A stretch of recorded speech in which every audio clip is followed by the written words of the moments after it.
Hey y'all, I'm so glad you're joining us tonight for this national update and call to action. We're going to jump right into it because we do not have time to waste. So much is going on. And I'm so thrilled to be joined by our DNC chair, Ken Martin, and our esteemed leader, Hakeem Jeffries. How y'all doing? Good to be with you. We're doing great. We're doing awesome. Thanks for doing this, Reecie. Thank you for having me. Okay, listen, breaking news. We in danger. America.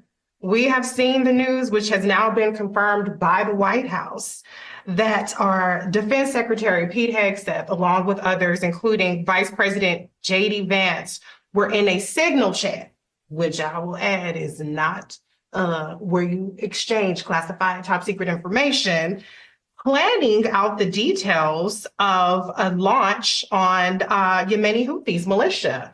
That happened for a course of several days, including hours. And the reason why we know about this is because they accidentally added Jeff Goldberg from The Atlantic. So I just have to say, what is going on? What are we going to do about the fact that this kind of top secret information is being exchanged out of the proper channels? It's a great question. It was an extraordinary breach of protocol, jeopardizing America's national security. But I think what it highlights is that this is an administration filled with incompetent and unqualified individuals. At the same time, they want to gaslight the American people and say they're all about merit. They're not about merit, which is why the attacks on diversity, equity, and inclusion are all phony. Because at the end of the day, diversity, equity, and inclusion are about making sure everybody has an opportunity to be able to allow their God-given talent and ability to be utilized free of discrimination. Mm-hmm. So this group wants to lecture America about merit, and Pete Hegseth is the most unqualified defense secretary ever in American history. And now that incompetence is jeopardizing America's national security. So in the Senate on Tuesday, there's going to be a hearing, which will be open and available to the American people, held by the Senate Intelligence Committee. And then on Wednesday in the House Intelligence Committee will have a hearing led on our side by Congressman Jim Himes to get to the bottom of what happened, why the heck did this happen, and of course, how do we prevent this type of breach from ever happening again, and exploring what the consequences of this failure should be. Right. Now, I agree with you that there's incompetence, because how do you add an editor to your signal chat? But the fact that it was done on a signal chat, there's a certain deliberate way of skirting around the system. And we're seeing that pattern with this administration. There's incompetence, but there's also an intent to flout the laws that would normally land somebody else in jail. Are we going to talk about that part, about the fact that they know better and they're choosing this route after butter emails us to death and private servers? They're doing this knowing that's not the protocol. Yeah, it's a really important observation. And I think what we are seeing from this administration to be comprehensive is that there's incompetence and then there's arrogance. There we go. And the arrogance piece of this relates to believing that they're above the law and they're above the norms and they're above the standards that every other administration has been held to and lived by in the best interest of the American people. So certainly in the context of the hearings that are going to take place tomorrow and Wednesday on the Hill, which is just the beginning of a march toward accountability. Right. And let me just say, as a Minnesotan, Pete Hegseth is the worst export from Minnesota that we've ever seen, right? And let me be honest about something. His actions, his very undisciplined way of communicating put Americans' lives at risk, right? And he needs to either resign or be fired, because at the end of the day, I want you to think about what these folks, Elon Musk and these teenage Doge brothers are going around to the Social Security Administration, to the IRS. They're accessing all of this private and confidential information on millions of Americans. If they can't even keep our war secrets private and confidential, how in the hell are we expected to believe that they're going to keep our private information confidential, right? There's more to this story that needs to be told. And at the end of the day, there needs to be accountability. And I'm glad that Leader Jeffries and the House Democrats and folks in Congress are going to do that. But there's a lot more questions that need to be answered. And Pete Hegseth needs to resign or be fired by Donald Trump. Absolutely. At a minimum, the National Security Advisor, Michael Waltz, he's the one that added people to the chat. He needs to be fired Yes. too. In normal times, that would happen, but we have to keep calling for it, regardless of how arrogant they are and they think that they don't have to follow these rules. All right, let's move on though, because we are here because there's a call to action. Project 2025 is in full swing. Obviously, they're racking up the wins, but I want to call this Project Next 8 Days because there are special elections happening. And there are also, I should also mention, there are municipal and statewide elections happening across the country. Louisiana has some big constitutional amendments up that are going to be voted on. But there needs to be a particular focus on 3 races in particular we want to highlight, which is the 2 congressional special elections, as well as Wisconsin. So, Chair Martin, I want to throw to you first. I know that it's a heavy lift in Florida. Why are the Democrats focusing on this? Why is it so important to have a show of force in these? Well, it's really important. Look, special elections are low turnout affairs and anything can happen. What we've seen in recent weeks is Donald Trump's approval ratings, his favorability ratings are dropping quite precipitously. As a result, what we're seeing is independent voters who are moving our way and even Republicans who are pissed off and frustrated by what they're seeing out of this administration who promised they were going to lower people's costs, make their lives more affordable, improve their lives. They haven't done anything except focus on making more billionaires more money. At the end of the day, these races, I've seen us lose special elections we were supposed to win, and I've seen us win special elections we were supposed to lose, meaning that anything's possible right now with what we're seeing. Now, look, the 3 races are very important. We have to win that Wisconsin Supreme Court race. And, there's a lot of energy on the ground right now in Florida 1 and Florida 6. So what I would encourage people to do if they want to take action right now is to text 43367, text volunteer to 43367, and our team will send you specific instructions on how you can engage from the comfort of your home to help our Democratic candidates, both in Wisconsin and in Florida. It's a critical time right now, and anything's possible. Right. Yeah, Reecie, these are incredibly important races. And as Ken indicated, the landscape in Florida is tough because these races were chosen for a reason in terms of the Republicans who left these seats. These are deep red Republican seats in Florida, a state, of course, that has been moving against us in recent years. In Florida 1, I think Donald Trump won by 37 points. In Florida 6, the other congressional race, Donald Trump won by about 30 points.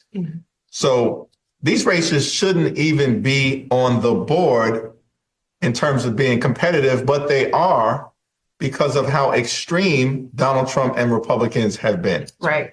And so I think we have to keep our foot on the gas pedal, and then we'll put it in the hands of the voters. At minimum, I'm confident we're going to see Democratic overperformance, which in and of itself lays a foundation for us to be able to build upon when the next special election takes place. And so people who are looking for activity to engage in, certainly, as you indicated, project over the next 8 days to get there. I like that. We're going to get there Go ahead. on April 1st is incredibly important. In Wisconsin, that's a 50-50 race because we know Wisconsin's a 50-50 state. Yeah. And we have a strong Democratic candidate. Whoever wins is going to determine who has the majority in the Wisconsin Supreme Court. Why is that important? Because there are gerrymandered congressional lines right now in Wisconsin. Wisconsin's a 50-50 state, as I mentioned, but there are 6 Republicans and only 2 Democrats out of an 8-person delegation because the lines are broken. Right. And as soon as possible, we need to be able to revisit that and have fair lines. The only way for that to be even a significant possibility is if you have an enlightened Supreme Court. And so, I think that's an incredibly important race. Elon Musk is spending millions of dollars, but that Supreme Court seat is not for sale. Yeah. And the people of Wisconsin have increasingly made that clear. And we've got to run through the finish line. Yeah. But we also must speak some truth. There is a lot of energy, angst. There's a degree of demoralization. Terrence Woodbury of Hit Strategies has done some autopsy polling and kind of getting voter sentiment right now. Yeah. And Dems are not happy. I mean, people were on my head when I announced it. And I was like, I'll squabble up. I'm not elected, okay? I like to tussle. So I know you guys have to be feeling it. How do you get through to people who want you to show them first before they get activated? Because it's a little bit of a circle. If they don't activate and vote, you're handcuffed in the Congress. And if you don't act in the Congress, then they like, I ain't got nothing for you. Don't ask me for $5. Don't ask me to text anybody. So how do we bridge that gap? Because the cart before the horse is all messed up right now. Yeah. Well, it's definitely, I mean, from our standpoint, it's all hands on deck. And first and foremost, from the House Democratic standpoint, is that we have these very important legislative fights that we have to win.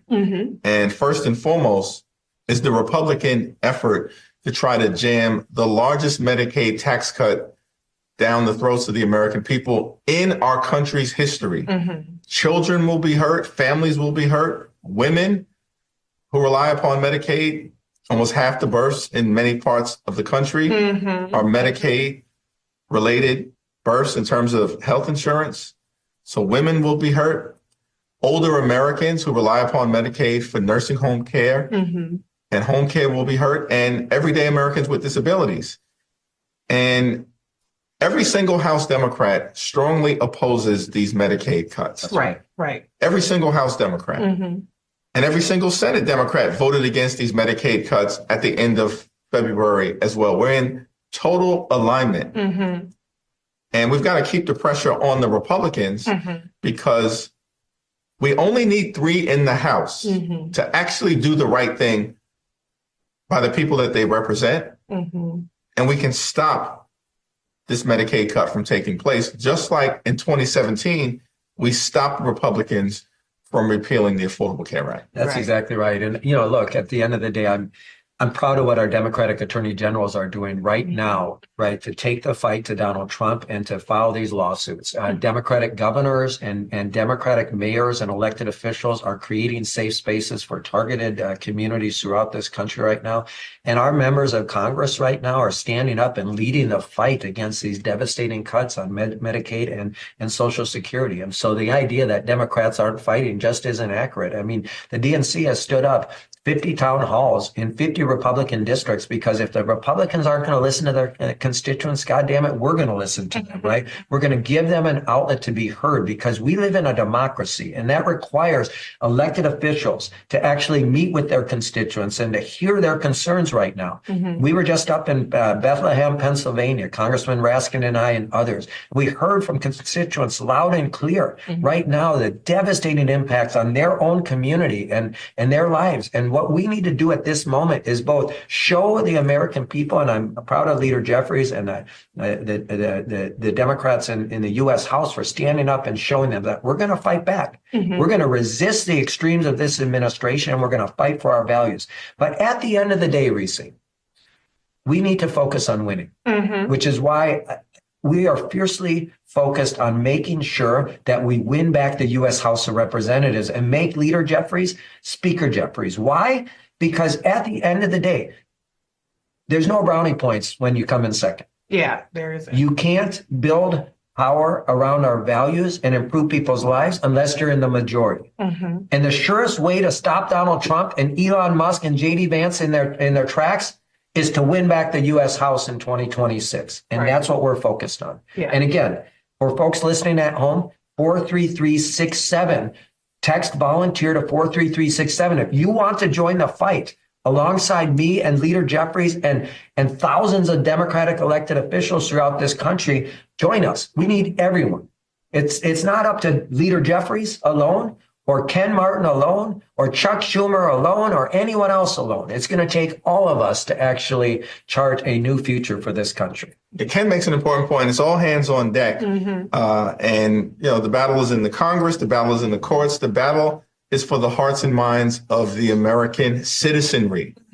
And that's one of the reasons why I'm so thankful that Ken and the DNC are taking these town hall meetings into Republican districts where Republicans are refusing to interact with their own constituents. Right. In fact, House Republicans and their leadership has explicitly told Republicans, do not do any town hall meetings. This is extraordinary because they can't defend their position. They can't defend the inaction on the economy. They're not bringing costs down. Costs are going up. Inflation is going up. Yeah. And Republicans are crashing the economy in real time and hurting everyday Americans who are paying the price. They can't defend their record on health care because they're trying to take health care away from the American people by devastating Medicaid, ending it as we know it. They certainly can't defend their record on taxes because all of this is being done. We want to cut Medicaid. We want to cut Social Security. We want to cut nutritional assistance to hungry children. Yeah. We want to cut veterans benefits so we can pay for massive tax cuts for Elon Musk and extreme MAGA Republican donors. They can't defend their record. Yeah. So what the DNC is doing under Ken's leadership, partnering with House Democrats, is that we're taking these town hall meetings all across the country, in blue states, in purple states, and in red states. I think it's important. I think it's brilliant to go into red districts, but I'm glad that you added the blue and purple states too, because we've seen a tendency for Democrats to try to go after the conversion vote, the swing vote, and not necessarily cultivating the base as much as possible. And I think that we can't wait until October, September 2026 to start showing up, okay, we see y'all again. That's right. So what kind of investments are you all making to ensure that the base, those, people want to call them blue MAGA, whatever situation may be, the people that reliably show up and do the volunteer, that they understand that these efforts are not inspired, are not in opposition or mutually exclusive to cultivating them and hearing them out. Yeah. Because I see some Democrats catching some heat. Yeah. In their Democratic districts as well. Yeah. Well, we definitely understand. Listen, what Donald Trump is doing is unleashing this flood the zone strategy, which is designed to disorient people. I mean, in many ways, what we're seeing is the intentional infliction of emotional distress on the American people. Right. Because of the daily assault on the economy, the daily assault on Social Security or Medicare or Medicaid, the daily assault on democracy, the daily assault on the American way of life. And so it's, of course, important for the people that we represent to hear from us as well with a high degree of intensity. And that's one of the things that we are encouraging members to do, which is why last Tuesday across the country, House Democrats held a Medicaid Day of Action where there were town hall meetings, in-person visits to hospitals or to nursing homes or the community health clinics, press conferences all over the place, spending time with the people that we represent. There were more than 100 different events alone that House Democrats held last Tuesday, March 18th, this Day of Action.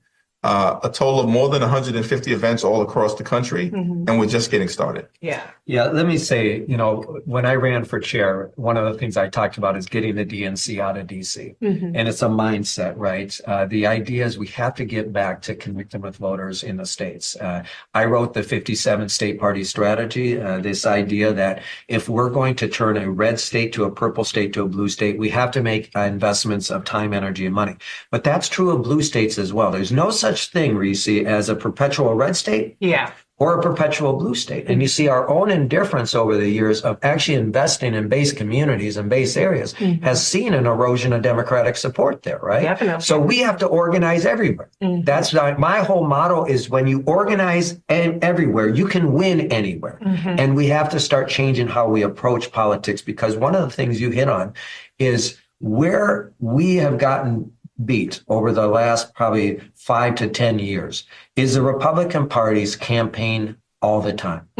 We show up 3-4 months before an election. And the first conversation we have with voters is, of course, asking them to do something for our party and our candidates, which is to vote for us. Right. That should be the last conversation after we've earned the right to ask them for their vote. The first conversation we have with any voter in any community should be, what are your hopes and dreams for your community? What are your hopes and dreams for your family? We then build support around shared values, and eventually we introduce the idea of voting for our candidates and our party. We should do what we do in Minnesota and other states around the country, where we're investing in year-round organizing. We're investing in a permanent campaign where we build trust with voters around our shared values. And that's going to take time to do, but we're already standing that up at the DNC. We have to change the way we approach politics. It cannot be a transaction with voters. It has to be a relationship around shared goals and aspirations. That's what Leader Jeffries is doing all over this country, and our House members. They're traveling throughout this country along with me and other Democratic leaders to make sure that we're not only are we listening, but we're engaging in that conversation earlier than ever before. It's not, we can't wait until 3 months before an election to start our campaigns. We have to be campaigning all the time. Well, I like to hear that, because I feel like credibility is cumulative. It's not a viral moment. It's not just a clip. Sometimes those viral moments don't come, but because people have done the work and they've invested in people in those communities that do the work and they have that credibility, then there's a little bit more of a softening, a little bit less of the dukes up and ready to hear the message. But let's get back to Project Next 8 Days, because he has a bit to work. And there's a lot of work. I want you to help connect the dots for people, though, because I'm just going to be honest, not everybody's a bleeding heart liberal. And so they hear Medicaid cuts and they hear food stamp SNAP, because they're like, what's that got to do with me? I got insurance in my job. So help people understand how critical these programs are in terms of the U.S. economy, the healthcare infrastructure, helping provide those economies of scale, helping those hospitals be there so you, with your private insurance, can go there and get your healthcare. Help people understand that this isn't just charity. This is very much necessary so that our healthcare system doesn't collapse, so that our economy doesn't collapse. Yeah, no, it's a very important question, that the effort to visit these draconian cuts on the American people in terms of Medicaid will impact everyone, either directly, and about 90 million Americans get their health care through Medicaid. So that in and of itself is about 30% of the American people. Right. So everybody's got somebody in their family or in their friendship network, close friendship network, who gets their care from Medicaid from the beginning through to the end of life. Now, that's direct, but because so many different hospitals have such a significant percentage of their patients who rely on Medicaid, or community health clinics, and certainly nursing homes. In fact, about 2/3 of nursing home patients, our parents and our grandparents, rely on Medicaid for their nursing home care. So if you were to devastate Medicaid, what's going to happen is that hospitals will close in your community. Right. Nursing homes will close in your community, even if your parents or grandparents aren't on Medicaid. Yes. Because they may have private insurance or whatever the case may be. If your nursing home closes down, there's nowhere for you to go. Right, right. If your hospital closes down, there's no care for you to receive. If your doctors leave town, there are no primary care physicians to take care of your children. Yeah. So it impacts everyone. And that's one of the reasons why this fight is so important. And this is a clash of visions. Do we want an America that works for everyone? That's the Democratic vision. We want an economy that's affordable, where people can not just survive, but thrive. Not simply get by, but get ahead. Yeah. That's our vision. That's the America that we're fighting for. An America where everyone has access to high quality health care, and in America where you have a fair tax system, where millionaires and billionaires are paying their fair share, and that everyday Americans actually can rely upon a tax code that works for them. Right.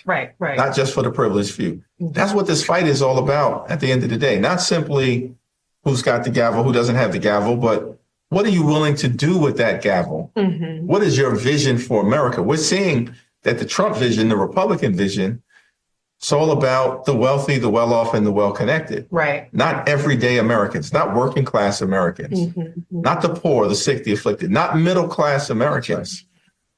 And those are the people that we're going to fight for as Democrats. Yeah. That's right.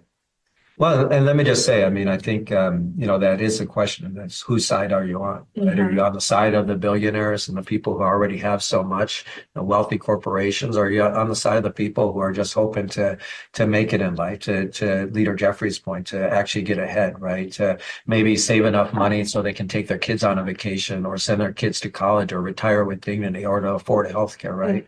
I'll tell you a very personal story from my life, right? My mom was 15 years old when she had me. She had 4 kids by the time she was 20, and she struggled mightily. We were very poor and we were in and out of shelters. And at the end of the day, there wasn't programs like Medicaid. I wouldn't have received health care as a young boy, right? And I don't know if I'd be here. If there weren't programs like SNAP to provide nutrition assistance and food assistance, right? I don't know if I'd be here. And I don't deem it charity, right? We have an obligation to help at least amongst us, to make sure that everyone has an opportunity to succeed in life. That's the American dream, right? What are we really fighting for? The American dream. As Democrats, we know that dream is not afforded equally to everyone, that there are structural barriers and systemic barriers that stand in the way. And our job as Democrats is to remove those. So young people like me, as a young boy, have a chance to succeed. I won't be sitting in this chair right now without a community that gave a damn about me and my family. That's what we're fighting for. It's not charity. At the end of the day, what it is making sure that we're not leaving anyone behind. Everyone in this country deserves a chance to succeed and to achieve their dreams. That's what we're fighting for as Democrats. Yeah, without a doubt. So specifically, what's on the agenda this week? So the next 8 days, Project 8 days. Right. Well, we just got back to Washington. We had a district work period. We were all across the country last week. And the Republicans are picking up where they left off, which is to try to jam this reckless budget down the throats of the American people. And right now, the House Republicans are in a fight with the Senate Republicans because they can't figure out who wants to be more extreme. Right, exactly. Right, at the end of the day. And this budget scheme, because that's what it is, a GOP tax scam, all about trying to reward donors like Elon Musk with a massive tax cut that they do not need or do not deserve. But in the process, to cut the things that matter from the American people and to take those cuts to pay for their tax scam. Yeah. And so over the next several weeks, perhaps over the next several months, what will preoccupy a lot of the legislative effort is going to be the back and forth battle. Republicans trying to jam their reckless budget down the throats of the American people, and Democrats in the House working with Democrats in the Senate to do everything we can to stop them. Okay. What's any part of everything? Yeah. Well, listen, I think the big piece is going to be that, as Abraham Lincoln once said, public sentiment matters. Okay. Yeah. Okay. Public sentiment matters. With it, nothing can fail. Without it, nothing can succeed. And the Republicans are on the wrong side of the American people on all of these issues. Yeah. On the economy, on Medicaid, on healthcare, on veterans, on creating a real opportunity, as Ken indicated, to pursue the American dream. And part of what we have to do, and we have a saying in the House of Representatives inspired by Speaker Emeritus Pelosi, don't agonize, organize. Right? And every day, every week, every month, we've got to organize around the things that matter. Yeah. The congressional battle, certainly in court. And it's important, Reecie, to point out that Donald Trump is not winning in court, he's losing. Right. That's right. Thanks to Democrats fighting him in court. Thanks to Democrats fighting him in court, Democratic attorney generals partnering with advocacy groups, democracy reform groups, organized labor, civil rights groups, working closely and hand in hand on strategy but Democrats on the Hill. And so Donald Trump is losing. More than 125 or so lawsuits have already been filed against at least 50, if not more, unconstitutional and unlawful executive orders. And Trump's not winning those fights. The American people are winning. Right, right. Now we're going to have to make sure that those decisions get enforced all the way up through the Supreme Court.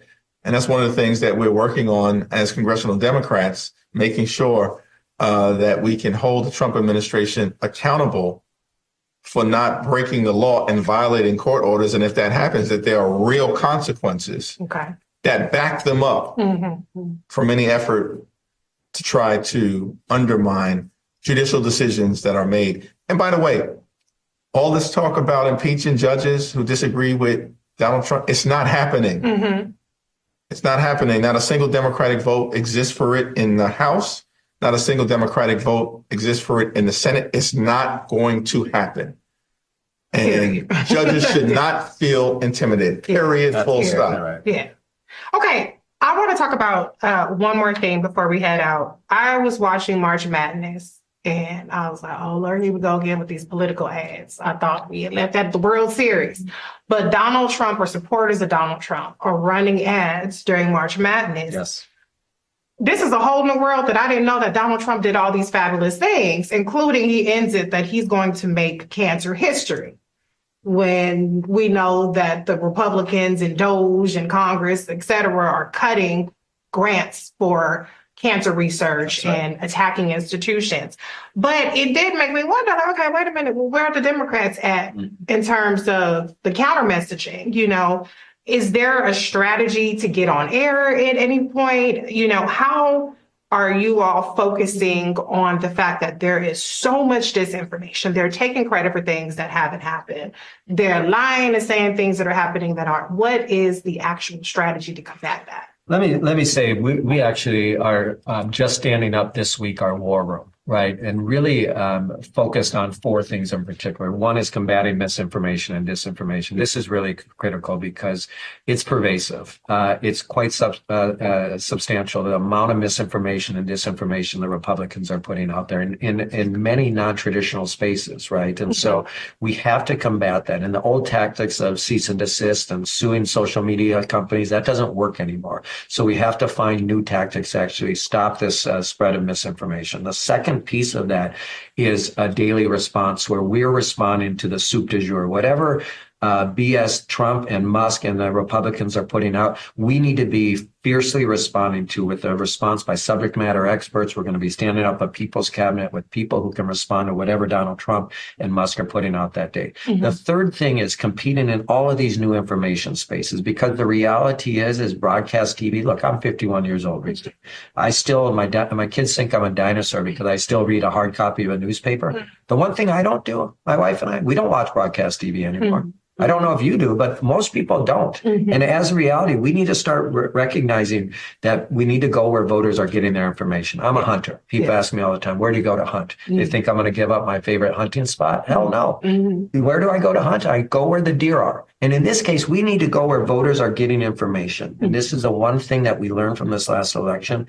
Republicans have been much more sophisticated, the conservative movement, about actually campaigning in all of these spaces, messaging in all these spaces, and going to where voters and others are getting their information. We have to do a better job of that. And the third thing we need to do, and this isn't coming from the leader, although I'm sure he agrees with me, is we got to take off the gloves and throw a punch. And that's my job, because you know what? I've always viewed the role of party leaders at any level, whether you're a state chair, a local chair, a national chair, is to take the low road.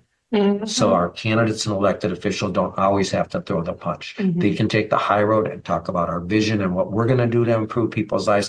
I'm going to take this fight directly to Donald Trump and to Elon Musk and to JD Vance. And that's what we're doing right now. That's part of this war room right now, is to make sure we're competing in all these new spaces, and we're doing it aggressively, and we're litigating the case against Donald Trump the right way. Now, as it relates to ads, look, I'm only 6 weeks into this job. Give me some time so we can raise some money and do exactly that. You see what he's chasing, by the way, there? He's chasing demographics that we don't typically go after. They did the same thing last year. They were on all the football games, right? They were in these sports spaces that we weren't necessarily advertising in because we weren't chasing that demographic. And then we wonder, why did we lose so much ground with men, right? Yeah. And particularly white men. Well, we're not communicating in those spaces where they're at. Now, I'm not suggesting we do that exclusively. We have to do all of it, right? Yeah. It's part of organizing everywhere. We also need to communicate everywhere. We can't be afraid to be on Fox News, as an example. When I was running for chair, someone beat the crap out of me, some Democrats, because they said, why are you going on Fox News? Why are you trying to appeal to Republican voters? I'm not trying to appeal to Republican voters. There's lots of independent voters that watch Fox News. They deserve to hear our viewpoints just as much as they're hearing the crap that the Republicans are putting out. The reason I say that is we can't be afraid as Democrats to take our message everywhere, in every space, and go after voters and give them a sense of who we are and what we're fighting. Yeah. But I want to just add that everywhere has to be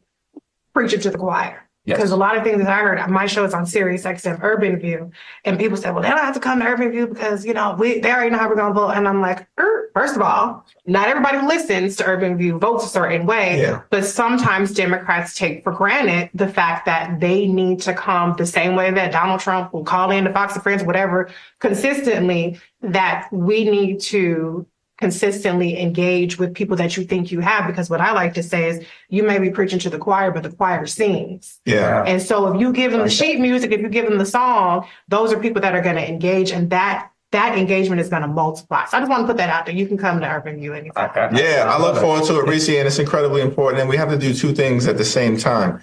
We have to energize the base, and we have to move swing voters in our direction. You got to do both. Yes. That's the only way we'll ever be successful as we move forward. Now, with respect to your question, in terms of why is Donald Trump running ads? He can't run again, no matter what he may think, right? He cannot run again. 22nd Amendment, the Constitution, is impossible to change, especially for that guy, right? It's not happening.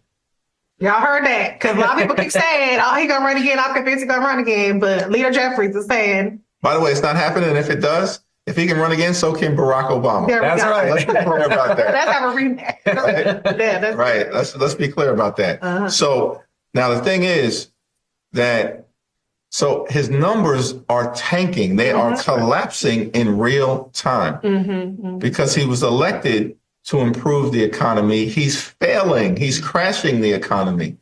He's making life more expensive for everyday Americans, and they're driving us to a Republican recession. And so because his approval ratings are going in the wrong direction, they're going down and costs are going up. They're panicking. Yeah. Because the American people are seeing this thing for what it is right now, a failure. That's right. A failure, and we're not even 100 days in. Yeah. And we're just going to we're going to keep pressing the case on the economy, on healthcare, on taxes, press the case as it relates to the assault on our democracy and the American way of life. And we're going to do it in every possible forum. Yeah. So you'll see it on what we call legacy media, but you'll certainly continue to see it on new media, on podcasts, on YouTube shows, on Sirius. Thank you. I was going to say, I'll the microphone. There you go. On satellite radio. Yeah. Okay. On social media. We've got to be everywhere, all day, every week, every month. Win the day, win the week, win the month, win the year, and then eventually win the hearts and minds of the American people. Yeah. And win the elections that we need to win, so we can end this national nightmare and bring the American dream to life for everyone. That's right. That's right. Well, the swing voter is the couch voter. 83% of people who did not vote in 2024, according to polls, do not approve of Donald Trump. We can get some of them off the couch. Yes. And at the ballot box on April 1st in Wisconsin and in Florida, we might start to end this national nightmare. Okay, we're going to close it out. Chair Martin. Well, thank you, Reecie, for having us. And I just want to say thank you to everyone at home who's tuning in. And remember, it's going to take all of us in this fight, everyone rolling up their sleeves and doing something. You don't have to do everything, but do something right now in this moment. You said there's 8 days left, and there is until this election. So again, I'm going to say, if you want to help us win in Wisconsin, that critical Supreme Court race, and you want to help us move the needle and maybe win those Florida races, text 43367, text volunteer to 43367 to help us out. And then what's after that? Then we build for the next elections. There's 100,000 local elections on the ballot throughout this country right now. School boards, city councils, county boards, mayoralships, you name it, right? In addition to the critical elections in Virginia and New Jersey and those constitutional amendments in other states, there's a lot on the ballot in 25. Let's not look ahead to 26. Let's use 25 to build our organization, to rev up our volunteers, to get them engaged in these races so that when we go into 26, and it's critical that we make Leader Jeffries, Speaker Jeffries, we are already humming along as a party, and we're ready for the fight in front of us. So please join me in that. Thank you, Reecie, for hosting us here today and for all that you do to get the information to the people, live and clear and direct and powerful.